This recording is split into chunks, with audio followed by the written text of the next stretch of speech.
Hi, I'm Jeanette Roche. This is Bridge City News. Here are some of the top stories we've been following.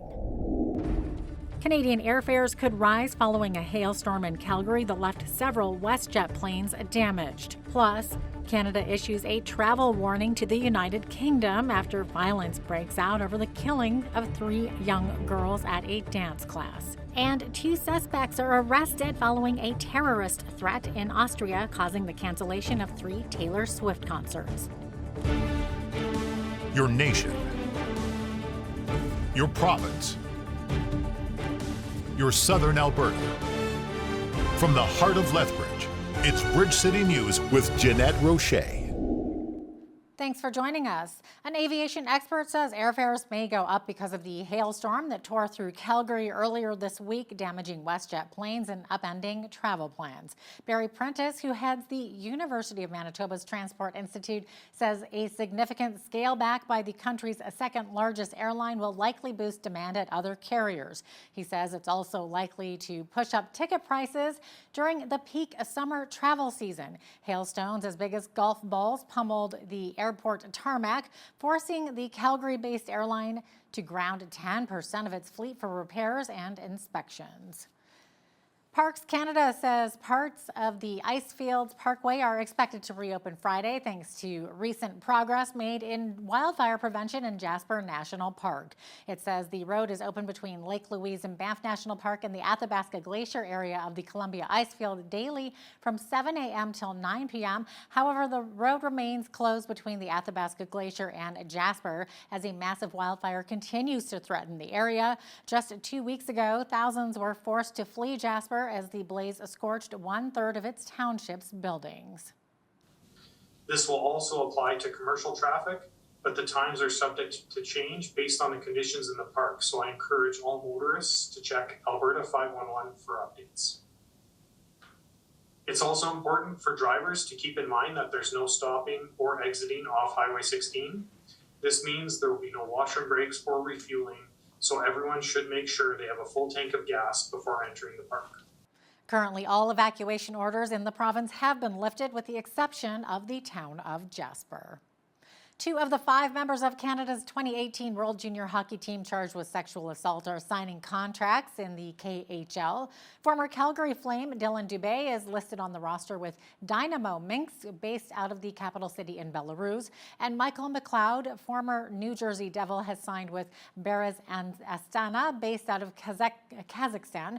The 2 men are charged alongside Carter Hart, Kel Foote, and Alex Formention in a group sexual assault incident back during the 2018 World Juniors in London, Ontario. Canada is joining a list of countries that have issued travel advisories to the UK after riots broke out when social media posts falsely identified the killer of 3 little girls at a dance studio as a Muslim. Violence broke out in multiple towns and cities in England and Northern Ireland following the brutal killings last week, along with Canada, Nigeria, Malaysia, Indonesia, India, Australia, and the United Arab Emirates have all sent out alerts warning their citizens to take extra care if they are in the UK.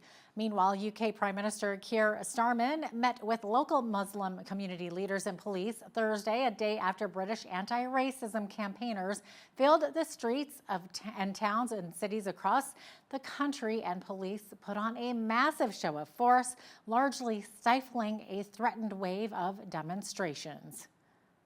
The most important lesson is for those involving themselves in disorder, because what we've seen is that those that are being arrested now, numbered in their hundreds, many have been charged, some already in court, and now a number of individuals sentenced to terms of imprisonment. That is a very important message to those involved in disorder. And I say it again, anybody involving themselves in disorder, whatever they claim as their motive, will feel the full force of the law. It's important I repeat that because we need to make sure that in the coming days we can give the necessary reassurance to our communities. A study has revealed which provinces are spending the most on healthcare, and it turns out Alberta is number 8, spending just over $9,000 per person on both public and private healthcare annually. But Nunavut takes the top spot, spending an estimated $23,652 per person. In its second place is the Northwest Territories with an estimated yearly healthcare spend of $21,750 per person. Similarly to Nunavut, the Northwest Territories are more secluded, meaning they don't have the same access to healthcare as Canadians living in urban centers. This can sometimes mean patients have to be transported to more specialized facilities, costing more money. Next on the list is Yukon, spending $15,696 per person on healthcare each year. Meanwhile, Ontario spends the least on healthcare at just over $8,000 per person each year. Another former Lethbridge City Councillor is seeking the NDP nomination for the upcoming Lethbridge West by-election. Bridget Mearns announced in a press release Wednesday that she intends to run to tackle issues like healthcare, school class sizes, and sticking up for the Canadian pension plan. She claims Naheed Nenshi's leadership bid motivated her and shares his vision of the party from the footsteps of Rachel Notley. Mearns has worked as a councillor for 2 terms and has previously run for mayor in the past. She will have to compete against Rob Miyashiro for the NDP nomination, who has also served as a city councillor. The nomination bid will be held on September 7th, with the by-election yet to be called. The Lethbridge Food Bank is hosting another Free Potato Friday event tomorrow. Anyone can drop by between 11 a.m. and 4 p.m. to receive a free box or bag of potatoes. Last Friday, the food bank gave away around 4,000 pounds of spuds. In return, they received over $450 in cash donations from grateful recipients. The food bank decided to host the Free Potato Fridays after they were blessed with some 13,000 pounds of potatoes donated by local producers, which was more than they could use for their clients. Anyone interested in free potatoes is asked to drive up to the east side of the food bank, and volunteers will help you load up. Please bring your own bag or box. That is a lot of potatoes.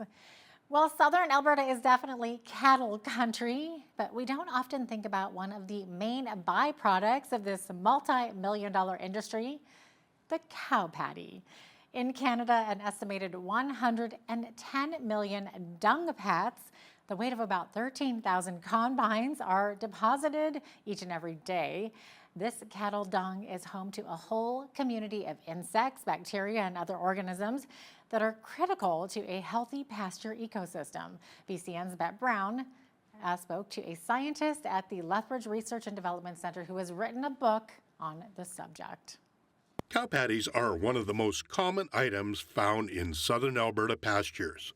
For the past 30 years, Agriculture and Agri-Food Canada senior scientist Kevin Float has been studying the over 300 insect species found in cattle dung. Recently, Float published a book which summarizes his work.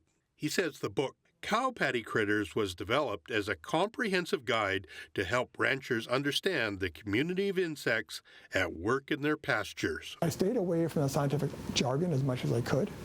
I included a lot of color illustrations in the book, some diagrams, and I focused on the types of questions that I had been receiving over the past 30 years from farmers and ranchers from across North America related to critters in cow patties, and that's the title of the book. Float said the book is also designed to be an educational resource for students and researchers. He says the many creatures which inhabit cow patties play an important role in breaking down cattle dung and maintaining a healthy soil ecosystem. Things like dung beetles, they're very important in taking a fresh cow pie and scattering it on the pasture, because the nutrients that the cattle acquires by grazing, it becomes dung and deposited back on the pasture. So anything that affects the normal biological activity of the cow pie affects the return of nutrients back into pasture soils. Cow patties may seem like a fairly obscure topic for a book, but Float's work has attracted a relatively large audience. 1,000 copies of Cow Patty Critters were initially printed, and Float says those are long gone now. However, a free online version is still available, and at least 7,000 copies have been downloaded from one website alone. For Bridge City News, I'm Brett Brown.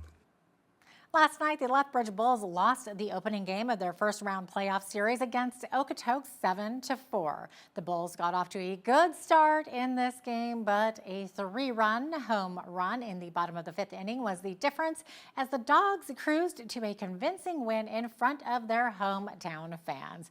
Tonight, the series shifts to the friendly confines of Spitz Stadium in Lethbridge, where the Bulls hope to even the series and send it to a winner-take-all game on Friday night in Okotoks. Game time at Spitz Stadium tonight is 7:05. And speaking of athletes, Canada is doing very well at the Summer Olympics. Team Canada has 21 medals and counting in Paris. Today, Winnipeg's Jasper Park won a bronze medal in Taekwondo. The 25-year-old defeated Lebanon in the women's 57-kilogram division. Earlier, weightlifter Maude Sharon from Quebec won silver this morning in the women's 59-kilogram weight class for her second ever Olympic medal. A short while later, Toronto's Melissa Humana Paredes and Brandy Wilkinson defeated a duo from Switzerland in the semifinal of women's beach volleyball.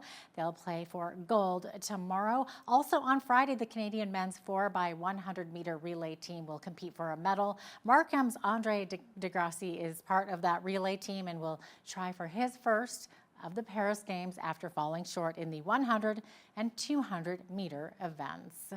And meanwhile, gold medalist Summer McIntosh arrived at Toronto Pearson Airport to cheering fans. The swimmer answered media questions en route to her cottage for some relaxation after capturing 4 Olympic medals. Yeah, it is pretty crazy to see all this. I wasn't expecting it necessarily, but I mean, it means the world to see everyone's support for me and Team Canada. Right now, the next few weeks, I'll just be kind of taking some time off swimming and relaxing, but then just back into training and keep pushing forward for 2028. Getting better is always the goal and to keep improving. So, I mean, right now, I'll definitely kind of take a mental break, but at the same time, I'm always focused on getting better and always wanting to improve and always wanting more. I think that's what kind of keeps me around in this sport, and I still have so much yet I want to achieve in the sport as well. Team Canada sits in 10th place at the Paris Olympics with 6 gold, 5 silver, and 10 bronze medals. Wow. Well, it's time to pull out the spandex, leg warmers, and shoulder pads because New West Theatre is taking us back to the 80s. Complete with dancing, color, and fun, the production of Totally 80s will transport spectators to the iconic decade, paying homage to superstars like Whitney Houston, Madonna, and Billy Joel. BCN Heidi Echeverria has more details.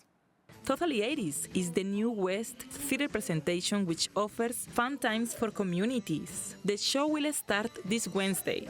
Its culture, music, and costumes of this local art will take the audience back to the 80s.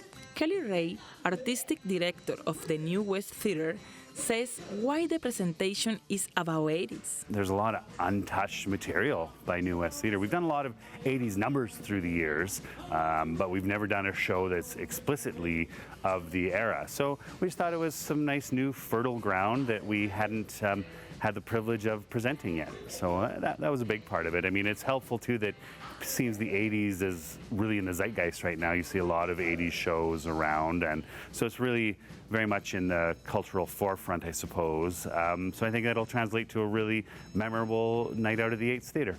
It's such a fertile era of culture, of music, of costume, of the pop culture of the era is really distinct. The slang, the television commercials, the media. There's just so much meat on the bone there that we really thought it was a great opportunity to be able to create a show out of it. So it's our tribute to the 1980s.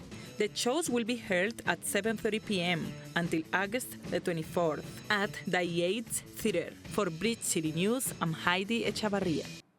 And speaking of live musical events, fans of Taylor Swift are devastated by the cancellations of 3 sold-out Eras Tour shows in Vienna, Austria, after authorities foiled an apparent plot for an attack which was planned for today or tomorrow. 2 teenage suspects were arrested in Vienna.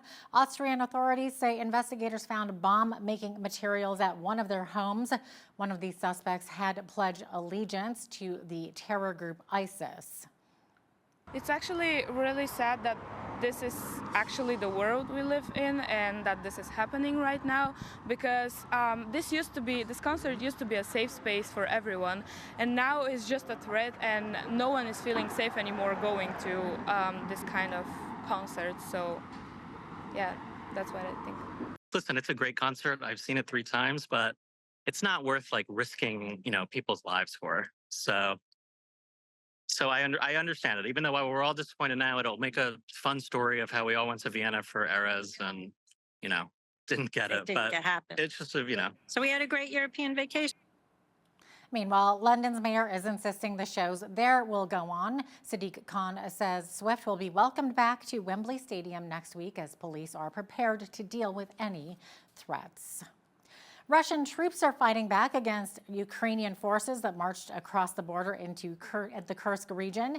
It comes on the 3rd day of one of the largest cross-border incursions of the war by Ukraine. Russia's defense ministry says its military and border guards have blocked Ukrainian forces from advancing any deeper into Kursk. Thousands of civilians in the region are being evacuated, and footage shows Russian forces in the region surrendering to the Ukrainian army. Russian President Vladimir Putin is vowing to retaliate. On Thursday, a spokesperson of the European Commission in a quote said, Ukraine is entitled to hit the enemy wherever it finds necessary. Casualties among Russian and Ukrainian soldiers and civilians in the area have been reported. Well, here in southern Alberta, we saw some sunshine today, but well beneath the average high for this time of year. But it looks like we'll be warming up again just in time for the weekend. I'll be right back with a full look at the weather.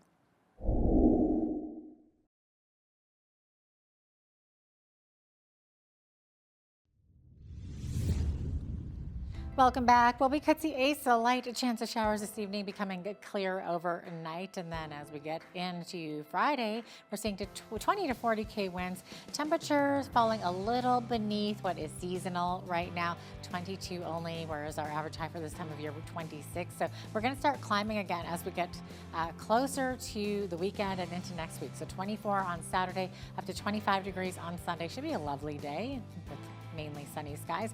Monday up to 26, and then we're finally climbing very close to that 30 mark again up on Tuesday, up to 29 degrees. We're looking at a high of 28 on Wednesday to round out that 7-day forecast. So average high for this time of year, 26. 11 is the average low. 36 was our high temperature. That was the record breaker on this day. That happened back in 1971. And the record cold was only 5 degrees, and that happened back in 1988. Sun rose this morning at 6:13. And look at that, right on the nose at 9 o'clock this evening. That's when we're going to see our sunset. So that's giving us 14 hours, 45 minutes of daylight now. Okay, Victoria seeing some smoky and hazy conditions. Otherwise, the sun is fairly clear up there. No clouds hindering it. Just the haze and the smoke. 26 for a high there, 25 expected to be the high in Vancouver, up to 24 in Edmonton with clear skies, in Calgary also looking at a high of 21, which is lower than seasonal.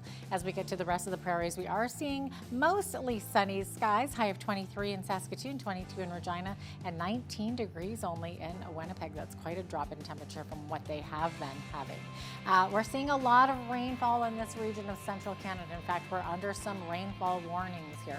So Toronto tomorrow could see a risk of thunderstorm. Could also see 30 millimeters of rain, up to 25 degrees, 22 for the high in Ottawa. Ottawa seeing up to 70 millimeters of rain. That is a lot of moisture. Could see risk of thunderstorms as well. Montreal up to 50 millimeters of rain expected there with a high of 25.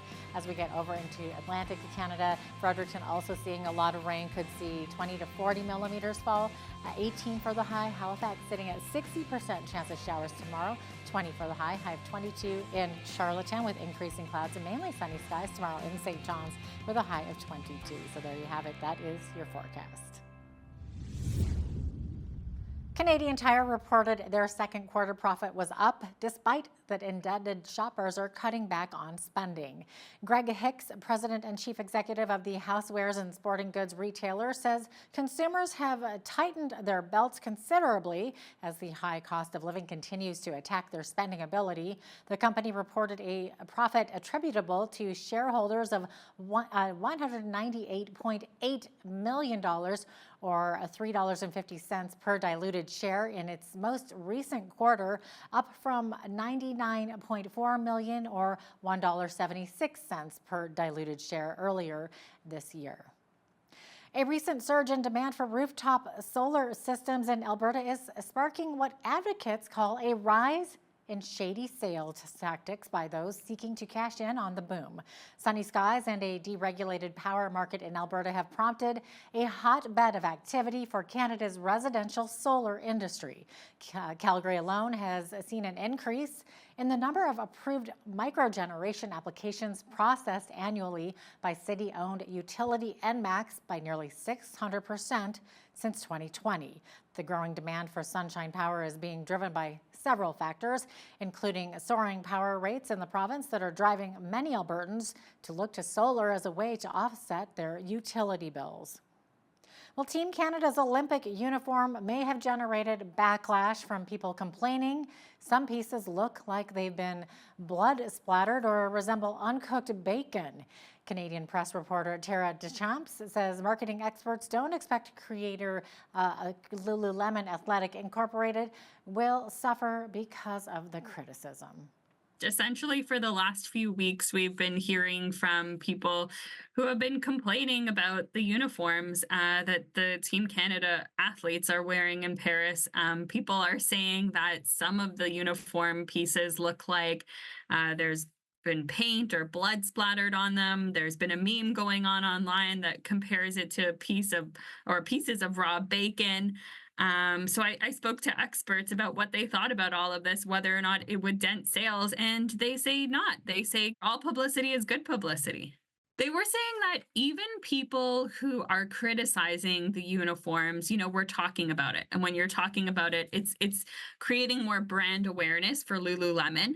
And whether you like the uniform or not, you might be thinking, I should go see that in person. And it might send you to either the website or to a store. And maybe you don't like that particular piece, but maybe you stumble on something else at the store that you like and wind up buying it.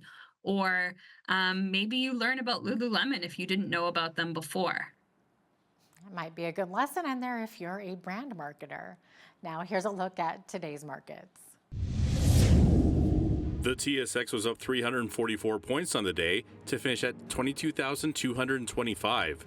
The Dow was up 683 points to 34,446. The S&P 500 was up 119 to 5319. And the NASDAQ was up 464 points to finish at 16,660.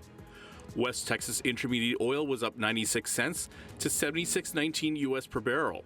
Natural gas was up 2 cents to 2.13 US. Gold was down 3 cents to 24.2750 US an ounce. And silver was up 66 cents to 27.61 US an ounce. Feed wheat is at $7.56 per bushel. Barley is at $5.70. Canola is at $13.65, and corn is at $7.08 per bushel. Live cattle were down 23 cents to $182.05. Feeder cattle were down $2.38 to $262.18. Lean hogs were up $1.33 to $102.80, and the Canadian dollar remained unchanged over the past 24 hours at 72.80 US.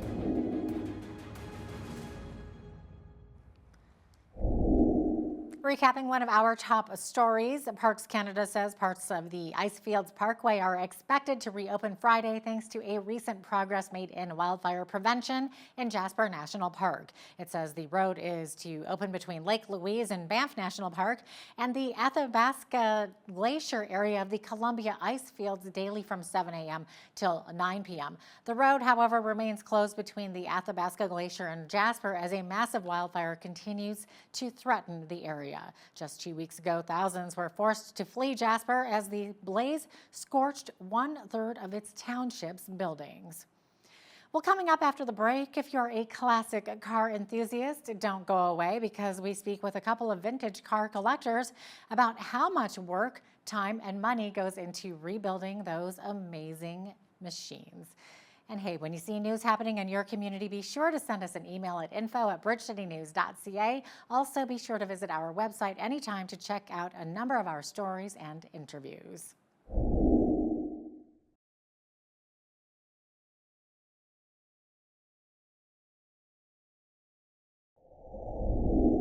You know, there are many people who really admire vintage cars and trucks that have been restored, including yours truly, or kept in immaculate original condition. I mean, so many of the vehicles of the 50s, 60s, and 70s have such character. Joining us to chat about this and a little bit more is Tal Meidinger with the Lethbridge Car Club, the LeBaron's Car Club. Tal, welcome to Bridge City News. Well, thank you for having me. So Tal, first of all, what is the LeBaron's Car Club really all about? Oh, that's a big question. There's a lot of history in the club. We've been around since the early 60s. It's about camaraderie for the common interests of all kinds of automobiles, doesn't matter what you like. There's some great people in the club. There's some people there that'll help you out. If you have a problem with your project, there's lots of experience with people that have been doing this for, I'd hate to say 50 plus years. There's some young guys that are in the club that are just starting out, and they're a great resource, some of these older gentlemen, older people, but it's the people. I mean, the cars are the excuse or the reason, but it's the people. We got some really great people in our club, and a variety of cars. I mean, all manufacturers, all shapes, sizes, years. Yeah, it's quite the group. You know, I love hearing the stories too, Tal. Like, I talked to this one guy at a recent show in Shiny. He picked up his old Chevelle, a 68 Chevelle, at a Quonset in Pennsylvania, right, of all places. He brought it back, restored it, put about $50,000, $60,000 into it over the last 10 years. It's just amazing, the stories that you hear, right? Oh, yeah. Yeah. We all have our childhood favorites, and some of us spend a lifetime trying to get it, right? Some of us have it. I'm one person that has my car my very first car when I was 16. I have it. And there's a couple of those that are in the club that are the same way. They have their childhood cars, and then there's others that have their favorite all-time car and just haven't had the opportunity to get it yet. So well, what is your classic car that you've had since you were 16? What is it? It's a 1972 AMC Javelin. Oh, a Javelin. That is incredible. Yeah. Is it the AMX or just the regular Javelin? Regular SST Javelin. Wow. Javelin. A 360? What's under the hood? A 360, yeah, for now. But I've been collecting parts over for the last many years to build it like I wanted to when I was a kid. But then I couldn't afford it. So now I've got a bigger motor and other parts and pieces to build what I wanted. So what are the requirements of joining your club then? Is it having a classic vehicle? Not necessarily. A pure interest, for sure. You have to be interested in the car hobby. Having a collector car, having a car of some kind, street rod, a custom, a classic, is also very important because now you tend to feel more of the group, right? You can go to these show and shines, pull up with your car, you sit there and you meet new people and you talk with your buddies from the club and you tell stories about, oh, I remember having that when I was this, or I remember my dad's talking about that when he was young and that kind of stuff. So, oh yeah, you don't have to, definitely not, but it just helps you, it pulls you into the rest of the group. In my family, it's the expression Mopar or no car. Yeah, I mean, I love the Challengers, the Chargers, the Cudas. You know, I was watching Barrett Jackson auction the other day, and there was a 71 Cuda ragtop, numbers matching Hemi, 426 Hemi. I think it was in the plum crazy purple, in a ragtop, like I said, and went for over $1 million. It's just amazing how much some of these classic vehicles are bringing in now. Oh, and that's where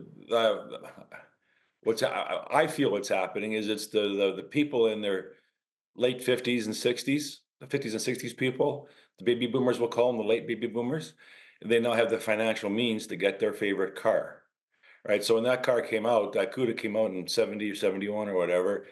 Could you imagine if you were 16 and seen that car? I want that car. Now that you're 50 or 60 and you've had, a good life, you can financially afford it, then you go after it. Yeah, Right? it And might that's be a what few we've more done in years some of these- before I can afford the 1.5 million US for my dream car, that Yeah. 71 CUDA ragtop. Let's circle back to some of the younger people joining your club, though. Why do you think younger people are attracted to some of these hot rods and these classic street machines? That's a very interesting question. We don't see as many 20-year-olds. When I say younger, I'm over 60. So when I say younger, I mean 30s and 40s, like they're in their 30s or 40s. We got a couple of them there that are in their 30s, and they just like there's the nostalgia aspect of it. I don't know. Some of them have had a car member of their family, the uncle, their father, or even older brothers that are in the cars, and they're in the cars, and they kind of followed that path, we'll say. I mean, you got the younger guys and girls that are doing the imports and fixing them up and making some incredible pieces of art, we'll call them, because they're taking a street machine and making 600-700 horsepower out of a little 6-cylinder or 4-cylinder. It's amazing. I met some of these young fellows just in the last month or two. But our hobbies tend to circle around the 20s to the 70s cars. That's kind of our car club. That's where it works on it. So we don't see a lot of the 20-ish people getting into that era of car. And there's a couple of reasons for that. Is when you start building a car from scratch, it's a project that's 4, 5, 6, or even longer, period. The younger people like more now. Let's buy this part. Let's clean it up, fix it up, paint it, put it on our vehicle, but still maintain driving their vehicle, because their daily driver is their hot rod. Where we in our club, our hot rod is a project. It's a fun thing. We have other vehicles that we can use to drive around and do our daily business. It's incredible, the stories I hear again about people doing frame-off restorations for some of their classic vehicles. Pans, trunk, they have to put everything into it. And sometimes it takes years and tens of thousands of dollars. And trying to find the parts too, Tal. Let's talk about that. Where do you get the parts? Yeah, if you're building a Ford, Chevy, I'm going to talk about the 30s and the 40s, let's say, and 50s. If you're building a Ford or Chevy, part reproductions are pretty good. They're available. The Chrysler products, there are still lots, but not nearly as much as the Ford and the Chevy. So that's easy to find. If you're building what they call orphan cars, let's say a Studebaker or a Nash, those you got to start networking with people to find parts. And in some cases, those are very difficult to find, and that takes some time. Oh, absolutely. Do your due diligence, do a little bit of investigative research here, especially online. Now, how about when it comes to building clone cars? Can you explain what those are? Those clone cars, another name is tribute car. Is they're basically duplicating an existing car that was built, let's say in 1969, something or another. They're taking a body that looks the same, and they're making it look like it was in 69. Like you'll take a 69 Mustang Shelby, and you can buy parts to make it look like a 69 Shelby. Or you can buy parts for a Nova, for example, and make it a Copo. That's an acronym. I'm not quite sure what it means, or a Camaro. They can get the stickers, the badging, and it duplicates what it was back in the day, which is a very rare car. So, but when you insure it, it's not going to be the value of a true SS, let's say a 69 Chevelle SS, because it's, like you said, a tribute or a clone car. As a matter of fact, I talked to an insurance adjuster once and asked him, what about these guys that put a lot of money into these old Fieros, like 84, 86 Fieros, to make them look like Ferraris? They spend a lot of money, a lot of the body kits and so forth. He says, you know what happens, Hal, when they're in an accident? They're insured for an 84 or 86 Fiero. That's it. Yeah. So that's kind of scary if you think about it. If somebody puts 50 or 60 grand into that car, and they get into an accident, you're going to get the value of an 86 Fiero or 84 Fiero. Yeah. I can't speak towards insurance because the insurance company I deal with is really good. I've had a few collector cars over the years, and sometimes different collector insurance places will insure it for what it is at the moment and not what it was. Okay. Like for instance, I had a 1928 Model A Ford Roadster pickup. It's a convertible truck. It was a street rod. If I would insure it for what it was, if it was restored and what I had into it, there was a big difference in that, right? I would maybe have insured it for $12,000 or $15,000 because that's what a restored Model A is worth, give or take. Might be a little higher. My street rod, I had a lot more money into it, so it insured for a lot more, right? So I guess it really pays to shop around when it comes to insurance companies then, right? Sure does. Sure does. Okay. Now, what are your thoughts of Ford launching an electric SUV and calling it a Mustang? I mean, come on, Tal, that's not a Mustang. Or even Ford coming out with a 4-cylinder Bronco, not the full-size Bronco with a 302 or 351 motor. Okay, so you're talking to a Ford guy. Okay, let's hear what you have to say. You cut me. I bleed Ford blue. Yes, when they start naming an electric car a Mustang, that's just not right. I know the marketing behind it and why they've done it, but no, it's not a Mustang. It's an electric car. Call it what you want. And how about the Bronco, little 4-cylinder Bronco? I mean, come on, that's Bronco Light. That's not a real Bronco, is it? That's a good point. Bronco Light is probably the right word. I don't know if that's been turbocharged and all kinds of whizziness, but I think what they're trying to do is they're trying to create a product for the masses, right? So if somebody wants a Bronco just to drive around town, no off-roading, the 4-cylinder probably gets them the fuel economy they want.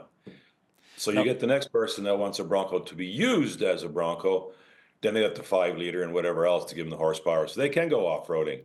So I think they're trying to cover the gambit of potential buyers. Yeah, so makes sense.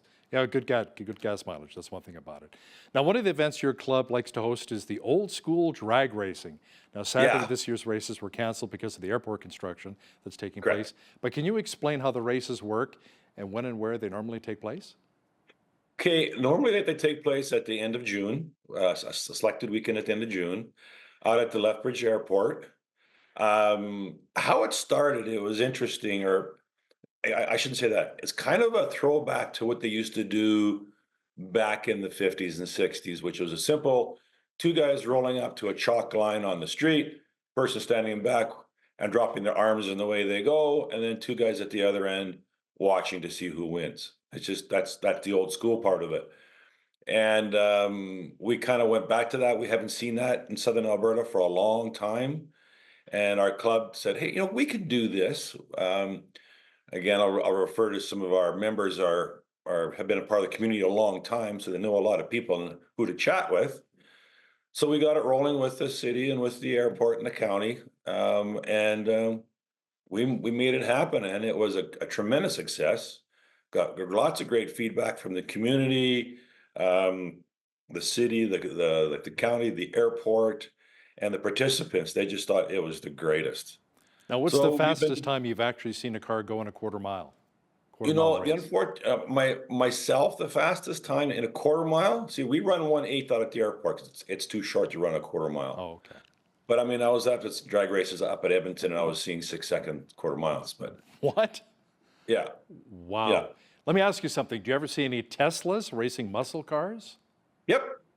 Yeah, there's a Tesla here in town, and he brings it out and he races the big power. Yes, he does.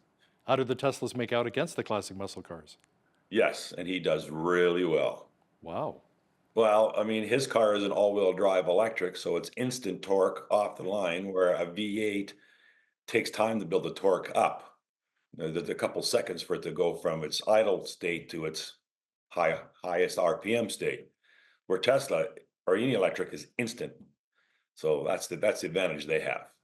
You know, I've been to Veradero, Cuba a couple of times, and I've seen a lot of the 1950s, 57 Chevys, 55 Fords, and I look like these are beautifully restored cars, gorgeous cars. But then you pop open the hood, and they're little diesel motors inside under the hood, right? So I'm wondering, with some of the classic, even muscle cars, would people consider putting an electric motor inside, retrofitting electric motor? Depends who you talk to. To us, traditional. Not the purists. Purists? Well, I mean, if you're a hot rod or a custom builder, you're not really a purist because you're mixing parts and pieces from different cars to make your own car. But moving to the electric landscape, that is kind of a no-no in our custom culture. I think it's a pretty interesting concept. We have seen electric cars done. There was a 57 Chevy done for an automotive show. It's called SEMA in Vegas. It was interesting. There was a number of years ago, there was a 32 Ford Roadster done with an electric. But it's, and there is kits where you can buy and do this kind of thing, but it really hasn't hit mainstream. You kind of, it's almost frowned upon. So, yeah. So Tal, any final thoughts you'd like to share with our viewers who may consider getting involved with your car club? Well, we meet the first Tuesday of every month. If you're interested in the club, go online, just Google LeBaron's Car Club. You'll find us. There's a contact in there. You send an email and we'll get back to you, give you some more information and see if it fits who you are. Tal Meininger is with the LeBaron's Car Club here in Lethbridge. Tal, thanks so much for your time today. Anytime. Thank you very much.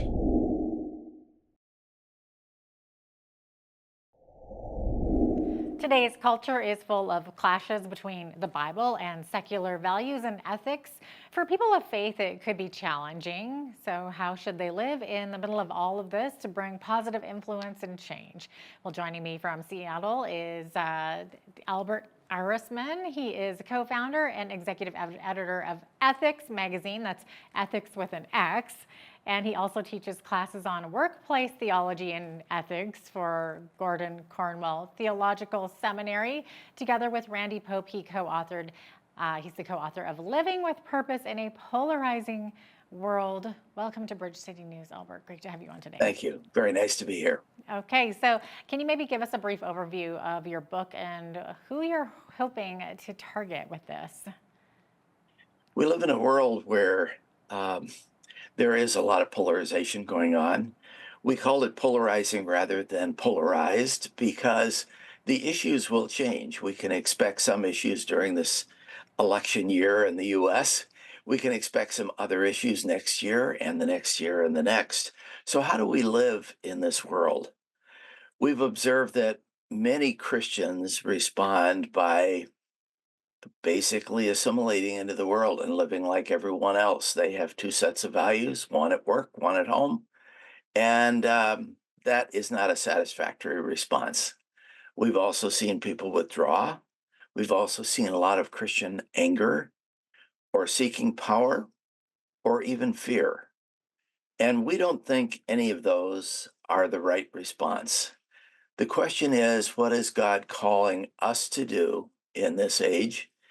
And to learn about that, we decided to look at the narratives of Scripture and look at how others walked a path that was not conducive to their faith. People were not supportive of who they were and following God. And we looked at people like Daniel and Esther and Ruth and Joshua and Moses, and all of them lived in a polarizing world of their own. What can we learn from them? That was the premise.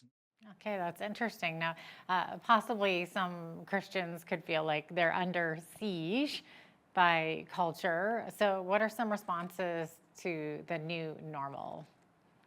So under siege, for sure. It actually, the idea for the book started when someone at church said to me, it's really hard to be a Christian in business in this area because there is so much pressure against Christians. And I think I responded rather unhelpfully by saying, oh, really? Because people in other parts of the world are actually killed for their faith. And the pressures that we face are real, but they're not that. And so, how do we walk? And Micah had some really good instruction when he said, "What does the Lord require of you but to seek justice, love mercy, and walk humbly with God?" We're not here to say, you ought to treat us well. We're here to say, here's how we're going to live to represent Christ in the world where he has placed us. And I feel really strongly that I encounter some people who say, I wish I was living in the 50s when life was simpler. And I say, but I think God has called us to live today in the place where we are. And so, how do we do that instead of wishing our life away? And so we turn to these narratives of scripture to get some examples of what Micah said. How did someone seek justice, love mercy, and walk humbly with God? Not just Micah, but I believe you picked, was it 12 diverse biblical characters who navigated their culture and represented God? Yes, Micah gave the kind of overall instruction, and Jeremiah did as well. In Jeremiah 29, Jeremiah told people that were in captivity that wasn't a place they wanted to be. And he said, seek the good of the city, because when the city does well, you also will do well. Jeremiah 29. So, how did Moses do that? How did Joseph do that? How did Abraham do that? These are the questions that we were asking. And in each one of the narratives, we could pick any one of them, you can see a challenging situation the person is in.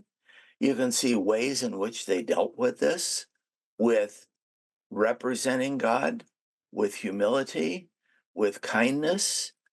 And that is the call for us, I believe.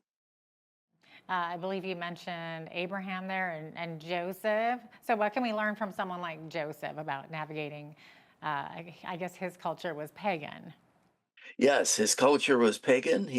In fact, the story started, as you may remember, by him being sold off by his brothers into slavery, and he ended up in slavery, and then he was falsely accused and put in prison.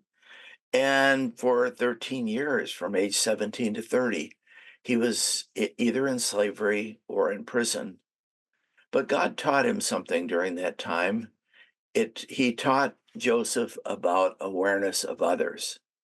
And one of the remarkable things you see at the end of his prison time was when he noticed other prisoners and noticed that they were downhearted.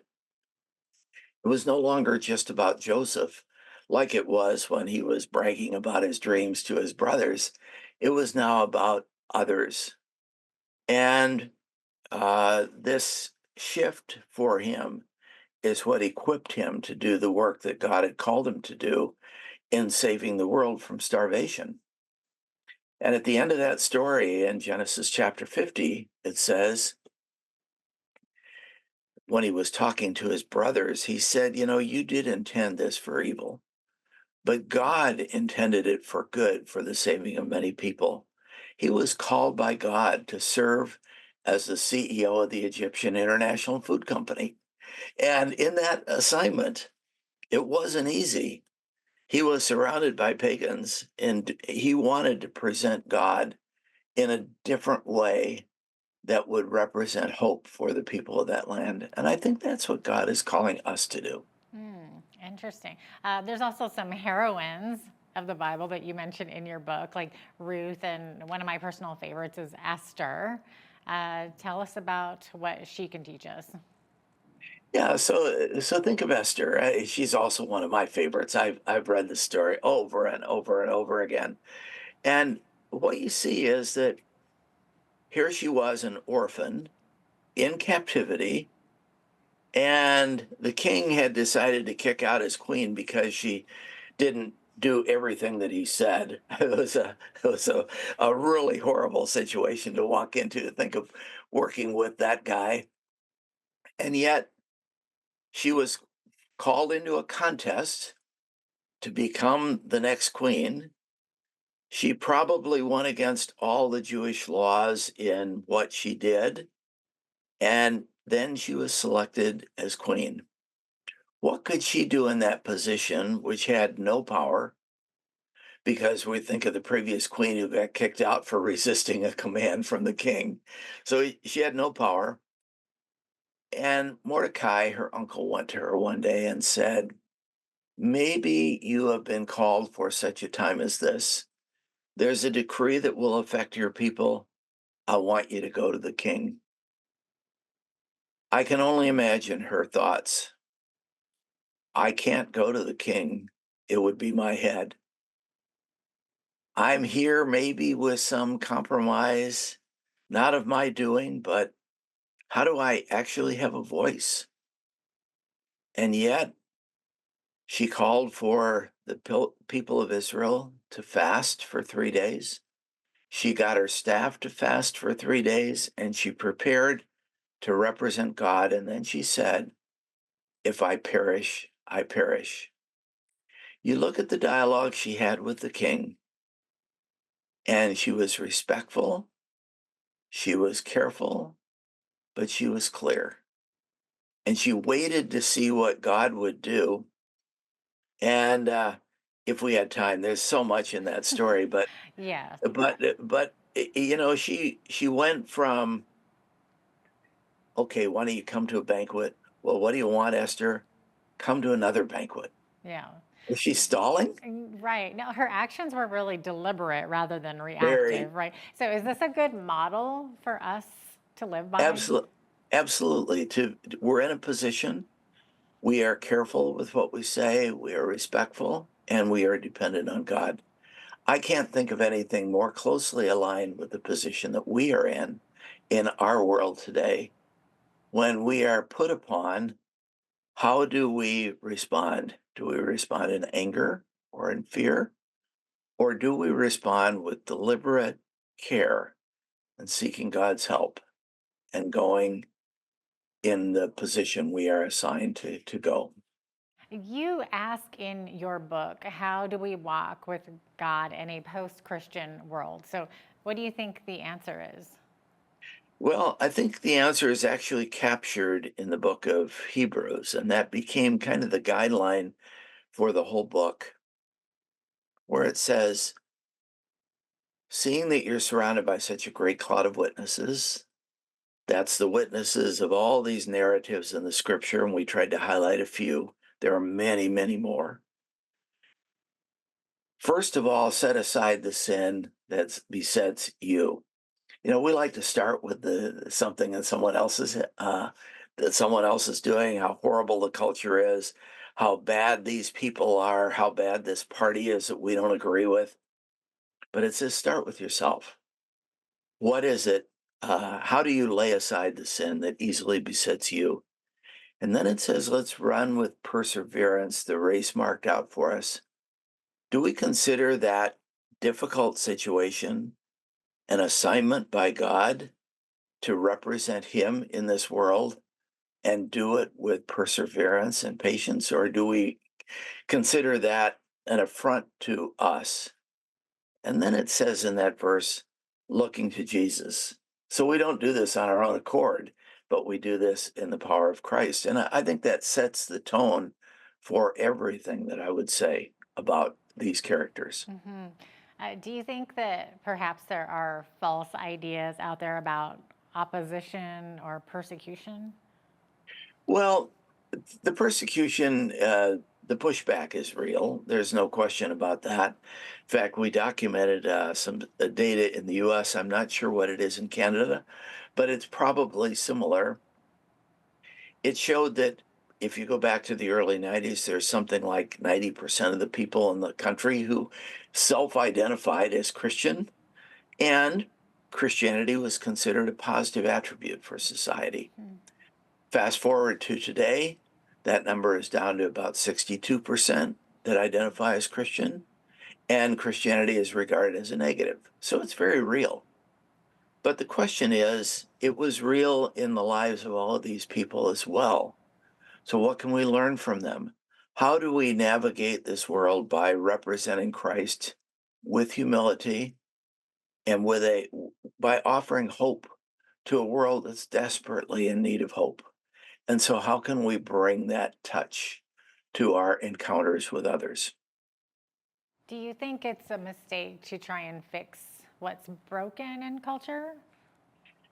I think we do everything that we can when we are in a position to do it. So I think about an election.